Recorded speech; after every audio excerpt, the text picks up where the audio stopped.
to the presidency as actually a more traditional path of the past.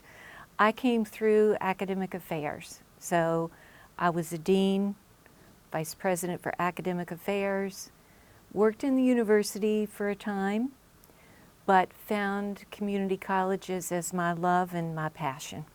I consider them the people's college. And so I ended up leaving the university and following a traditional pathway, dean, vice president, and then at some point when my son moved to North Carolina, I thought I want to be closer to him, he's my one and only, and applied for positions in North Carolina. The odd thing is that when I applied for New Bern, my husband, who'd never been out of New Jersey, had golf buddies that had retired here, which New Bern is such a retirement community and a wonderful place to be. So he had a ready-made golf group while I worked 24/7, which is what the presidency takes. But I enjoyed my 7 years at Craven and learned a lot. We accomplished a lot through a great team effort.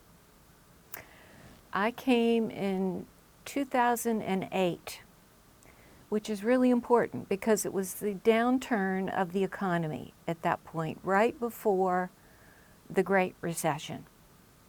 And as I was reflecting on my years here, my 7 years here, I think that the biggest challenge, I know in this generation it's been COVID and dealing with everything related to how do you put classes online, etc. My issue was dealing with budget cuts every year. I believe out of the 7 years I was here, 5 years we dealt with significant budget cuts.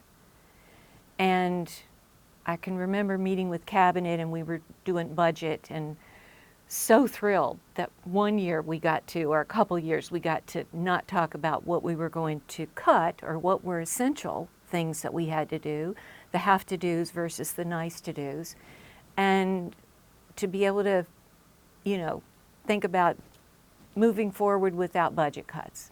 So that was a huge challenge, but what I feel so good about is what, as a team, through partnerships with the county, with the hospital, with Fleet Readiness Center East, we were able to accomplish so much.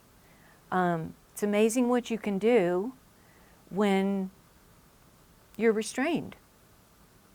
And we did have to ask ourselves the question, what things do we have to do to continue to have a quality education for our students, and what is essential, and what do we have to, we'd love to be able to do it, but we can't. And community enrichment courses were one of those things. We could not continue to maintain that. It was not feasible nor financially a good decision given the climate that we were in. So I think I'm extremely proud of the team. I'm extremely proud of the community and what we did get done on a shoestring budget. Absolutely a shoestring budget. The things that we needed to focus on in the midst of that financial crisis was to go back to students. And I saw your sign when I walked through the door, students first, and that is absolutely what had to be paramount, was what was the teaching and learning experience of our students and our service to the community. Because community colleges, that's why I love them, that's why I felt it was my calling. We're totally connected to the community, and so our responsibility is to provide the resources, the workforce that community, that particular community needs. So I was reflecting too that, when I became president, I had such a warm welcome at the Civic Center with everyone coming, the general of the base. It was just a very, very warm welcome to the community. And one of the first persons that I wanted to meet was the county manager, because our facilities, the physical plant, was supported through county funds. And so I felt it was really important to develop a trusting relationship with the county commissioners and the county manager. And this is funny, I walked into the county administration building and I said, "Where is Mr. Buzzard's office?" And it was Mr. Blizzard. And you had the totally wrong name. Jack Veit is now, I think, still the county manager, who was wonderful, and enjoyed working with Jack so much, as I did with the other commissioners. But that was an important partnership and relationship, because when I look at the campus, one of the things I'm most proud of is the ambiance that we created on campus. And this was not a very beautiful campus when I arrived. And I felt I wanted our students to have an experience like if they went to any private liberal arts campus, any wonderful university like Queens, or wherever. I wanted them to have the same experience. And this campus now is such a beautiful campus, with the Conkleton collection, with the stick trees that we planted. And I'll tell you a funny story there, because teaching and learning was the focus, but creating an atmosphere for learning, and an enriched atmosphere. I didn't know what our budget was from the county at that time when I first came. And we brought a landscaper in to see if we could plant some trees. And so as you look at the college green today and you see those were stick trees that cost $2 a piece. And we planted either 100 or 200 trees. And I was so afraid. I thought, oh, should I spend this money on trees? You know, are they going to think that's totally a waste of money? But look at it today. That's important. When I got here, we graduated in the parking lot. When I left and during the process, we graduated on the college green. I wanted our students to experience what they would experience if they went to a premier institution anywhere in the States. So that was our focus, teaching and learning and students first. That's on the sign outside your doors. Whether we're a faculty member, a staff member, what does it feel like to have those trees represent growth? You know, we plant the seed and we help people expand their lives and grow and have an enriched life. That's the whole, you know, the whole point of being here. This is another funny story. So when I first got here, I said, could you show me the marketing materials that we have? It was pieces of 8 by 11 pieces of paper that had been run off of a copier machine. We had nothing.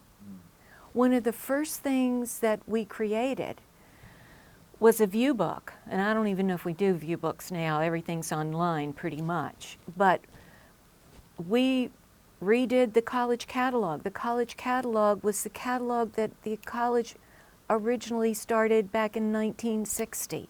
I mean, it had never been, I mean, the programs had been changed, the curriculum patterns, but it was not a contemporary college catalog with career paths that would show students the options of where they might want to go or pursue.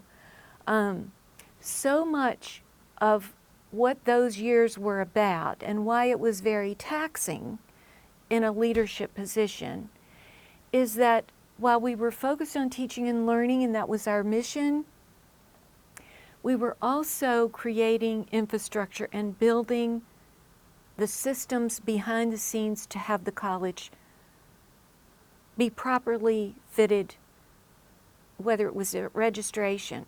Oh, I can't tell you what registration was like in the administration building. They would take donuts out and people would wait for hours. The registration process was not good. So part of what we did as a team, and I'm saying our whole everyone pulling together, was to create systems that allowed us to be more efficient, more effective with students and with each other. We totally redid the bylaws. We totally redid the college catalog. We completely created new, you know, view book and marketing materials, banners.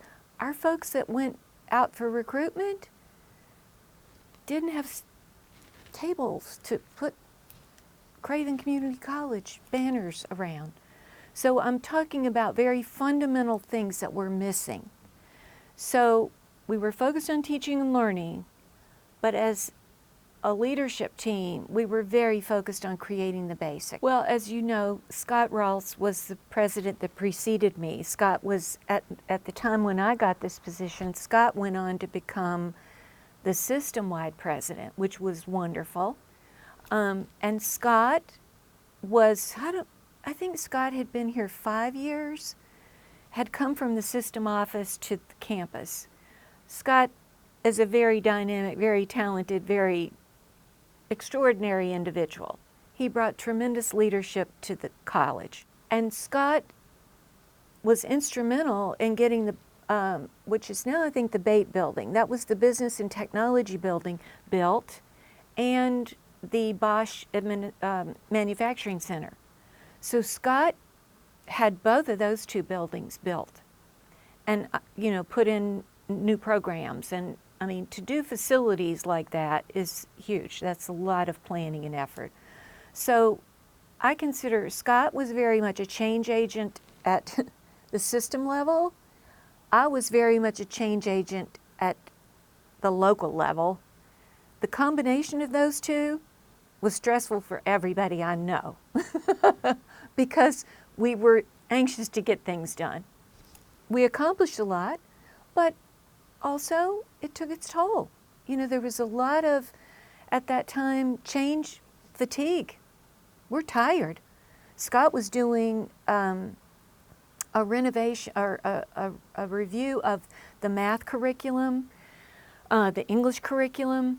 So, faculty were being asked to do different things within the curriculum, major curriculum changes. We were going through a totally different funding model than we had had for years since the inception of the system. So there were huge changes and churning going on at the state level. And then here I come in as a new president, a lot of changes going on here. So it was a lot. I mean, I was exhausted by the time I left here. I really and truly was.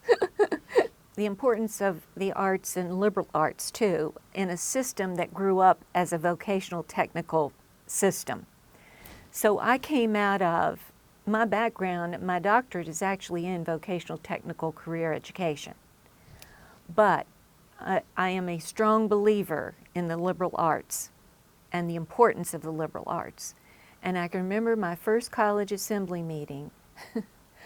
They applauded me because I said, we have college transfer students here and we have technical students focused on technical programs. They're both important. One is not more important than the other. But I think the history of this system being a technical college, the liberal arts maybe had felt, I'm guessing, like a stepchild, and I did not view it that way. So we were very much focused on the importance of the liberal arts program. C-STEP was launched during, I think, my tenure. Phi Theta Kappa, there was not a Phi Theta Kappa honor society here. So we started an art award.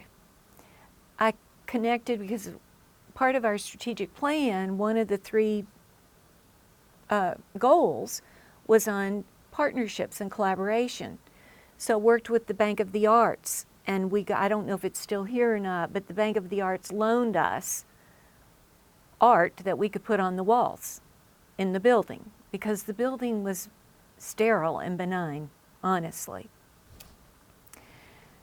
When I wanted to ask Jim Conkleton for a gift, I told him yesterday at the Community Fabric Awards, I was so afraid to ask him, but I thought I'm going to ask him for maybe one or two sculptures, because I knew he was selling his home where he had a beautiful collection. And he had never been overly involved with the college. He was very involved with Public Radio East. He was in my office. I remember where I was sitting, and I was getting up my courage to say, Jim, would you be willing to donate one or two sculptures that we could put in the Student Center or somewhere? Now I'm going to cry. And I cried that day, because when I asked him for one or two, he said, I want you to have all of them. And I couldn't believe it because I can't remember how many sculptures we actually got. I think it's about 20. And he's added to that, which I told Jim yesterday. I said, well, the college campus is your canvas. You get to do whatever you want here, you know, and add to the collection. So those things are important too, for students to see fine art. It's a part of the learning experience. So I'm grateful to Jim because the beauty of this campus is much attributed to the beauty of those sculptures, besides our stick trees that have grown. Oncore, I did not create Oncore. Philip Avancho, I don't think Gail is still here, his wife. I called Philip the maestro because he was absolutely fabulous. People loved Oncore, and I'm assuming they still do, but Philip truly was classically trained. He was a treasure for this institution. And Oncore, so many of those students went on to do really, really well. In fact, one student I almost adopted, and she went on to Bernard College up in the mountains, which has a very fine music program. So just Oncore was beloved in the community. And when they would do the